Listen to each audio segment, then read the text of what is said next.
Hi friends, உங்கள் கருத்துக்கள் எல்லாம் பார்த்து ரொம்ப சந்தோஷம். என்னால் அடுத்து கொஞ்சம் கதை உடனே ஆரம்பிக்க முடியல. பயங்கர சளி. ஸோ ஹாய் ஃப்ரெண்ட்ஸ், எல்லோரும் எப்படி இருக்கீங்க? நீண்ட நாட்களுக்கு பிறகு உங்களை எல்லாம் சந்திக்க வந்ததில் ரொம்ப மகிழ்ச்சி. ஆக்சுவலாக என்ன சொல்கிறது, வாழ்க்கையில் சில நேரங்கள் சில எதிர்பாராத நிகழ்வுகள். எங்கள் அப்பாவுக்கு உடம்பு சரியில்லை. இந்த 4 மாதங்களாக கிட்டத்தட்ட ஹாஸ்பிட்டல் போகிறதும் வர்றதுமா ரொம்ப கஷ்டப்பட்டுட்டோம். பட் என்னென்னா அதுக்கு நல்ல பலன் கிடச்சிச்சு. நல்லா இருக்காங்க அப்பா. அதனால தான் என்னால் கொஞ்சம் கூட உடனே என்னால் வர முடியல. போடலான்னு நினைக்கிறப்ப என்னால் சுத்தமாக ஆன்லைன் வர முடியாமல் போயிடுச்சு. பட் நல்ல ஒரு சந்தோஷமான மனநிலையோடு திருப்பி நான் வந்துட்டேன். உங்களுக்காக புதிய கதையுடன் முன்பணிக்காதல் அப்படிங்கிற கதையோடு வந்துட்டேன். நம்ம இனிமேல் தினமும் அத்தியாயங்களை பார்க்கலாம். முன்பணிக்காதல் அத்தியாயம் 1. சில கனவுகள் நனவாகின்றன, பல கனவுகள் கனவாகவே செல்கின்றது. கோயம்புத்தூரின் நடுத்தர மக்கள் வாழும் பகுதியான ஜெயந்தி நகரில் ஒரு சிறிய வீட்டில் காலை பரபரப்பு தொற்றிக் கொண்டிருந்தது. கல்லூரிக்கு செல்லும் மகள் ஒரு புறமும், பள்ளிக்கு செல்லும் மகள் ஒரு புறமும் அன்னையின் பொறுமையை சோதித்து கொண்டிருக்க, மோட்டாரை நிறுத்தச் சென்ற கணவரோ பக்கத்து வீட்டுக்காரருடன் நின்று கதை பேசி கனன்று கொண்டிருந்த எரிமலையை வெடிக்க வைக்கும் வேலையை செய்து கொண்டிருந்தார். புதிய சல்வாரை அணிந்து கழுத்தை சுற்றி துப்பட்டாவை போட்டுக்கொண்டு அன்னையின் முன்பு வந்து நின்ற வர்ஷினி, மா இது நல்லா இருக்காமா என்றாள் அன்னையின் முகத்தில் தெரிந்த கோபச்சாயலை கவனிக்காமலே. கடுப்பேத்தாம முதல்ல போய் உங்கள் அப்பாவை வர சொல்லு வர்ஷு. பொண்ணுங்க 2 பேரும் காலேஜுக்கு போகணுமேனு கொஞ்சமாவது பொறுப்பு இருக்கா பாரு. வெளியே நின்று கதை அடிச்சிட்ருக்காங்க. அன்னையின் தோள்களில் கையை போட்டுக்கொண்டு, டென்ஷன் ஆகாதீங்கம்மா, அப்பா கிளம்பிடுவாங்க என்று சொல்லி அங்கிருந்து நகர்ந்தாள். அதன் பின்னர் பரபரப்புடன் அனைவரும் தயாராகிவிட தேவேந்திரன் காரை எடுத்து கேட்டிற்கு வெளியே விட்டு மகள்களுக்காக காத்திருக்க ஆரம்பித்தார். அன்னை கையசைத்து வழியனுப்ப வர்ஷினியும் தான்யாவும் தந்தையுடன் சென்றனர். 2வது வருடம் பொறியியல் கல்லூரியில் படிக்கும் வர்ஷினிக்கு கல்லூரியை நெருங்க நெருங்க மனம் படபடக்க ஆரம்பித்தது. விடுமுறைக்கு பிறகு முதல் நாள் கல்லூரியில் அடியெடுத்து வைக்கும் அவளது மனது அவனை காண வேண்டும் என்று ஏங்கியது. அவளது முகத்தில் தெரிந்த பதட்டத்தை வேறு விதமாக உணர்ந்து கொண்ட தேவேந்திரன், என்னடா டென்ஷனாக இருக்கா? இந்த வருஷம் உனக்கு டிராகிங் எல்லாம் இருக்காது என்றார் பரிவுடன். தந்தையின் கேள்வியை கண்டு மென்மையாக சிரித்தவள், அது இல்லைப்பா, 2 மாதம் கழிச்சு ஃப்ரெண்ட்ஸ் எல்லாம் பார்க்க போகிறேன் இல்லையா, அதுதான் என்றாள். அவளின் முகத்தில் தெரிந்த மகிழ்ச்சியை நிறைவுடன் பார்த்து கொண்டவர், எல்லா தகப்பனை போலவும் பிள்ளைகள் நன்றாக இருக்க வேண்டும் என்று மனதார பிரார்த்தித்து கொண்டார். கல்லூரி வந்துவிட தந்தையிடம் சொல்லிக்கொண்டு உள்ளே நுழைந்தவளின் பார்வை அவனை மட்டுமே தேடியது. கல்லூரி வாயிலிலிருந்து வகுப்புகள் இருக்கும் கட்டிடம் வரை நடந்து வந்தவளின் பார்வையில் எங்குமே அவன் விழவில்லை. ஒருவேளை அவன் இன்னும் வரவில்லையோ என்று எண்ணி மனம் சோர்ந்து போனது. எதிரே வந்து அவளை சேர்த்தணைத்து கொண்ட தோழிகளிடம் மனம் செல்லாமல் இல்லாதவனிடமே சரணடைந்தது. அவளது முகத்தில் தெரிந்த உணர்வுகளில் இருந்தே காரணத்தை புரிந்து கொண்ட தோழிகள், கண்ணாளனை கண் தேடுது பாருங்க என்று பாடி கேலி செய்தனர். அவளது மனமோ அதையெல்லாம் கண்டுகொள்ளும் நிலையில் இல்லை. அவன் ஏன் முதல் நாளே வரவில்லை? எதுவும் பிரச்சனையோ, உடல்நலம் சரியில்லையோ என்று பல்வேறு சிந்தனைகளோடு தோழிகளுடன் வகுப்பையை நோக்கி நடந்தாள். அவளது சிந்தனைக்கு காரணமானவனோ மறைந்திருந்து அவளது முகத்தில் தெரிந்த உணர்வு போராட்டத்தை ரசித்து கொண்டிருந்தான். தன்னை அவள் தேடுகிறாள் என்பதில் அவள் மனதில் தன் மீதிருக்கும் காதலை எண்ணி பெருமிதம் அடைந்தான். டே சிட், இதெல்லாம் நல்லா இல்லை. பாவம் வர்ஷினி உன்னை பார்க்க முடியாமல் ரொம்ப தவிக்கிறா. நீ எதுக்குடா இப்படி பண்ணுற? சரவணன் தோளில் ஒரு தட்டு தட்டி, உனக்கு இதெல்லாம் புரியாதுடா. காதலிக்கும் போது தான் இந்த உணர்வுகளின் பாஷை புரியும். அவனை திரும்பி பார்த்து முறைத்த சரவணன், எங்கூர் பொண்ணை டைம் பாஸுக்கு காதலிச்சு விட்டுட்டு போயிடலான்னு மட்டும் நினைக்காதடா. ஒவ்வொரு நிமிஷமும் உன்னை மனசில் சுமந்துக்கிட்டே வாழ ஆரம்பிச்சிருச்சு. அதனால் நாங்களே விடமாட்டோம் என்றான் மிரட்டலாக. தோழனின் தோளில் அடித்து, என்னை பார்த்தா அப்படியா இருக்குது? எந்த காலத்திலும் அவளை நான் விடமாட்டேன் சரவணா. இப்போ வா, அவளை போய் பார்த்துட்டு வருவோம். அவனது கைகளை தட்டி விட்டு, நான் எதுக்கு? நீ போய் பார்த்துட்டு கிளாஸுக்கு வந்து சேரு. 2 பேரும் படிக்கணும்டா. இந்த காதலையெல்லாம் ஓரங்கட்டி வைங்க என்று மிரட்டிவிட்டு நகர்ந்தான். சித்தார்த் மல்ஹோத்ரா பாரம்பரியம் மிக்க ஜமீன் குடும்பத்திலிருந்து வந்தவன். குஜராத்தை சேர்ந்த பெரும் பணக்கார குடும்பத்தை சேர்ந்தவன். வெளிநாட்டில் படிக்கச் சொல்லி வற்புறுத்திய தாய் தந்தையிடம் போராடி அனுமதி பெற்று தமிழ்நாட்டில் படிக்கிறான். அவனது குடும்பத்தை பற்றியோ பாரம்பரியத்தை பற்றியோ அறியாதவர்கள் அவனது நண்பர்கள். வட இந்தியாவிலிருந்து ஒருவன் என்கிற எண்ணத்தில் மட்டுமே இருந்தனர். வர்ஷினிக்குமே அவனது முழு விவரங்கள் தெரியாது. அவனது பாரம்பரியத்தை அறிந்திருந்தால் அவனிடம் பழக பயந்து ஒதுங்கியிருப்பாள். அதை அறிந்தே அவன் எவரிடமும் தனது செல்வ நிலையை கூட கூறாமல் இருந்தான். அப்படி இருந்துமே வர்ஷினிக்கு தங்கள் காதல் ஜெயிக்குமா என்பதில் 1000 சந்தேகங்கள் உண்டு. வர்ஷினியின் முகத்தில் தெரிந்த உணர்வுகளை எண்ணியபடியே அவளது வகுப்பிருக்கும் பகுதிக்கு சென்றான்.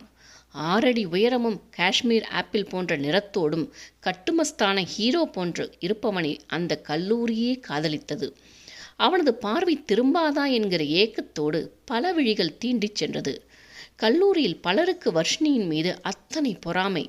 ஒற்றை பார்வைக்காக தாங்கள் காத்திருக்க அவளின் பார்வைக்காக அவன் காத்திருப்பதை எண்ணி புகைந்தே போனார். அவளது வகுப்பறை வாசலில் சென்று நின்றவனின் பார்வை தன்னவளையே மொய்த்தது. 2 மாதங்களுக்கு பிறகு பார்க்கும் அவளை தன் கைவளைவில் வைத்து கொள்ள வேண்டும் என்கிற ஆவல் எழுந்தது. தோழிகளின் நடுவில் அமர்ந்து பேசிக்கொண்டிருந்தவளின் மனம் அவர்களின் பேச்சில் முழுவதுமாக கவனம் வைக்கவில்லை. அவளுக்காக வாசலில் வந்து நின்றவனை கவனிக்காமல் சிந்தனையுடனே இருந்தவளைக் கண்டு உள்ளுக்குள் சிரித்து கொண்டான். அப்பொழுது அவளது தோழி ஒருத்தி அவனை கண்டுவிட்டு, "ஹேய் வர்ஷு, அங்க பாரு" என்று கத்தினாள். அவனது பார்வையோ அவள் காலில் உரசிக் கொண்டிருந்த கொலுசை வருடி கொண்டிருந்தது. அவளிடம் பழக ஆரம்பித்த நொடியிலிருந்து அந்த கொலுசின் ஓசைதான் அவனுக்கு தேசிய கீதமாகவே தோன்றியது. எங்கேனும் கொலுசின் ஒலி கேட்டால் உடலில் உள்ள நாளங்கள் தன்னையும் மீறி துடிக்க ஆரம்பித்துவிடும். அதிலும் 2 மாதங்களாக அவளின் கொலுசொலி கேட்காமல் சோர்ந்து போயிருந்தவனின் விழிகள் அவளது பாதத்தின் மீது படிந்திருந்தது. அவனை அங்கு பார்த்ததும் அதிர்ந்து கண்களில் ஒரு மலர்ச்சியுடன் அவனை நோக்கி முன்னேறினாள். மெல்ல அடியெடுத்து நடந்து தங்க மயிலென வருபவளை அப்படியே அள்ளிக்கொள்ள மனம் துடிதுடித்தது. இருவரின் முகத்திலும் தெரிந்த காதலை பார்த்து கொண்டிருந்தவர்களுக்கு ஒரு கவிதையான காதலை கண்டு கொண்ட உணர்வு. அவனது முகத்திலிருந்து கண்களை எடுக்காமலே, "எப்போ வந்தீங்க? நான் பார்க்கவே இல்லையே" என்றாள் மெல்லிய குரலில். அவள் முன்னே கையை நீட்டி அவளது கைகளை பற்றி கொண்டவன் வா என்றழைத்து கொண்டு மரங்கள் அடர்ந்த விளையாட்டு மைதானத்திற்கு அழைத்துச் சென்றான். அங்கிருந்த கல்லில் அமர்ந்த இருவருக்கும் பேச மனமில்லை. 2 மாத பிரிவிற்கே இப்படி இருக்கிறதே என்று எண்ணிக்கொண்டார்கள். அடுத்தவரின் அருகாமையை ரசித்தபடி அமர்ந்திருந்தனர். இன்று விட்டால் இந்த வாய்ப்பு நழுவு விடுமோ என்கிற பயத்தோடு இருந்தார்கள். அவன்தான் முதலில் தன்னை சுதாரித்து கொண்டு, "எப்படி இருக்க ஜோட்டி? என்னை ரொம்ப தேடினியா?" அவனது விரல்களை அழுந்த பற்றி கொண்டவள், "என் மனசுக்குள்ளே இருக்கிற உங்களை வெளியில் எப்படி தேடுவேன்? 2 மாசமும் இங்கேயே வச்சு பத்திரமா பார்த்துக்கிட்டேன்" என்று தனது இதயம் இருக்கும் பகுதியை காண்பித்தாள். அவளின் வார்த்தைகளை கேட்டு உள்ளம் நெகிழ்ந்து போய் அமர்ந்திருந்தான். என்ன மாதிரியான உணர்வு இது? எங்கோ பிறந்து எங்கோ வளர்ந்து இருவருக்கும் ஏற்பட்டிருக்கும் இந்த காதலை என்ன சொல்வது? நேரமாச்சு சித், கிளாஸ் ஆரம்பிச்சிருவாங்க. எனக்கு மனசே இல்லை சோட்டி. படிப்பும் வேண்டாம், ஒன்றும் வேண்டாம். இப்போவே என்னோட உன்னை கூட்டிகிட்டு போயிடணும்னு இருக்கு. அவளது முகத்தை நிமிர்ந்து பார்த்தவள், "எனக்கும் காலங்காலமாக உங்களோட வாழணும்னு ஆசையாக இருக்குது. ஆனால் அதை மீறி நம்ம எதிர்காலத்துக்கு தேவையான கல்வியை சம்பாதிச்சுக்கணுமே. வாங்க போகலாம்." அவளின் பேச்சை கேட்டு உள்ளுக்குள் சிரித்து கொண்டவன், "எத்தனை தலைமுறைக்கு வேண்டுமானாலும் நாம் உட்கார்ந்து சாப்பிட நம்மக்கிட்ட சொத்து இருக்கு சோட்டி. அதை சொன்னால் நீ என்னை விட்டுட்டு விலகி போகவும் சான்ஸ் இருக்குது" என்று எண்ணியபடியே அவளது கைகளை இறுக கோர்த்து கொண்டு நடந்தான். இருவரும் கைகோர்த்து நடந்து கொண்டிருக்க அவர்களின் எதிரே வந்த சித்தார்த்தின் எதிரி லோகேஷ் வேண்டுமென்றே வர்ஷினியின் மீது மோதி நின்றான். இதை சற்றும் எதிர்பார்க்காத சித்தார்த் அவனது சட்டையை கொத்தாக பற்றி, "என்னடா" என்று முறைக்க, வர்ஷினியோ அவனது கைகளை பற்றி, "விடு சித், எதுக்கு லோகேஷ் இப்படி இடிச்ச? நீ ஒன்றும் பார்க்காம இடிக்கலேன்னு எனக்கு தெரியும்." அவனோ அவளை கிண்டலாக பார்த்து, ஒருத்தன் கலராக வந்துட்டு அவன் பின்னாடி சுற்ற ஆரம்பிச்சிருவீங்களே. உன் பின்னாடி 1 வருஷமாக நாயா அலைஞ்சேன். திரும்பி பார்த்தியா நீ? இவனை பார்த்ததும் என்னவோ அட்டைப்பூச்சி மாதிரி ஒட்டிக்கிட்ட. கண்களை அழுந்த மூடி திறந்தவள், "இங்கே பாரு லோகேஷ், எல்லோருக்கும் எல்லோரையும் பிடிச்சிடாது. நீ சொல்கிற மாதிரி இவர் நிறத்தை பார்த்தோ இல்லை தோற்றத்தை பார்த்தோ நான் பழகலை. என் மனசு சொல்லுச்சு இவர் தான் உனக்குன்னு. அந்த மனசு சொல்கிறதுக்கு 1 வருஷமோ இல்லை 1 வாரமோ தேவையில்லை, ஒரு நொடி போதும். அவனும் அப்போதும் எகிறி குதித்து, உங்களையெல்லாம் எங்களுக்கு தெரியாதா, போடிப்போ, சுற்றுகிற வரைக்கும் அவனோட சுற்றிட்டு கழட்டி விடுற ஆள் தானே நீ எல்லாம் என்று அவன் முடிக்கும் முன்னே அவனது முகம் இரத்தத்தை பூசிக்கொண்டது. சித்தார்த் அவனது முகத்தில் குத்தி தூக்கி போட்டு மிதித்திருந்தான். அவர்களுக்குள் நடந்த சண்டையில் மைதானம் எங்கும் புழுதி பறக்க அங்கிருந்த மாணவர்கள் மூலமாக செய்தி பிரின்சிபால் அறையை எட்டியது. அடுத்த நிமிடம் இருவரும் அவரின் முன்பு நிற்க வைக்கப்பட்டிருந்தனர். சித்தார்த் அவளை வகுப்பிற்கு போகும்படி கூறிவிட்டான். ஆனால் லோகேஷ் அதை விரும்பவில்லை. இருவரையும் முறைத்த முதல்வர் சித்தார்த்திடம், என்ன சித்தார்த், உன்கிட்ட இப்படி ஒரு பிஹேவியரை நான் எதிர்பார்க்கவே இல்லை என்றார் அதிருப்தியுடன். சாரி சார் என்று கூறி தலையை குனிந்து கொண்டான். லோகேஷிடம் திரும்பியவர், என்ன பிரச்சனை, எதுக்கு சண்டை போட்டீங்க? சித்தார்த்தை கிண்டலாக பார்த்துவிட்டு, அது சார் என்று ஆரம்பிக்கும் முன்னே, சார், இவன் கிரவுண்டை கிராஸ் பண்ண பொண்ணுக்கிட்ட வம்பு பண்ணான், அதான் அடிச்சிட்டேன் என்றான் சித்தார்த். அப்படியா என்பது போல அவனை பார்க்க, அவனோ, இல்லை சார், அவன் பொய் சொல்கிறான் என்று கோபத்தில் கத்தினான். அதற்குள் மைதானத்தில் இருந்த மாணவர்கள் அழைக்கப்பட அவர்கள் அனைவரும் லோகேஷிற்கு எதிராக சாட்சி சொல்ல முதல்வர் ஒரு வார்னிங் கொடுத்து அவனை வெளியே அனுப்பினார். முதல்வர் அறையிலிருந்து வெளியே வந்த சித்தார்த்தை சூழ்ந்து வந்த நண்பர்கள், இதுக்குத்தான் சொன்னோம், இனிமேல் வர்ஷினியோட பேசுகிறதா இருந்தால் வெளியே போயிடு, தேவையில்லாமல் பிளாக் மார்க் வாங்காத என்று கடிந்து கொண்டு இழுத்துச் சென்றனர். வர்ஷினியோ வகுப்பை கவனிக்காமல் சித்தார்த்தை பற்றிய எண்ணத்திலேயே உழன்று கொண்டிருந்தாள். தன்னால் தானே அவனுக்கு தண்டனை என்று மனம் வருந்தி கொண்டிருந்தாள். அதே நேரம் குஜராத்தின் SM அலுவலக தளத்தில் தனது இருக்கையில் அமர்ந்திருந்த நீரஜ் மல்ஹோத்ராவின் முகம் கோபத்தில் சிவந்து கொண்டிருந்தது. அவருக்கு அலைபேசியில் வந்த தகவல் மனதிற்கு பிடித்தமானதாக இல்லை. அதிலும் சித்தார்த்தை பற்றி சமீப காலமாக வரும் செய்திகள் மனதிற்கு ஓப்பானதாக இல்லை. அவனை தமிழ்நாட்டிற்கு படிக்க அனுப்பி வைத்தது தவறோ என்று எண்ண ஆரம்பித்திருந்தார்.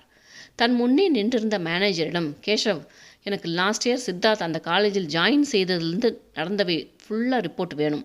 முக்கியமாக அந்த பெண்ணை பற்றி அனைத்தும் இன்னும் 2 நாளுக்குள்ளே என் டேபிளுக்கு வந்தாகணும் என்றார்.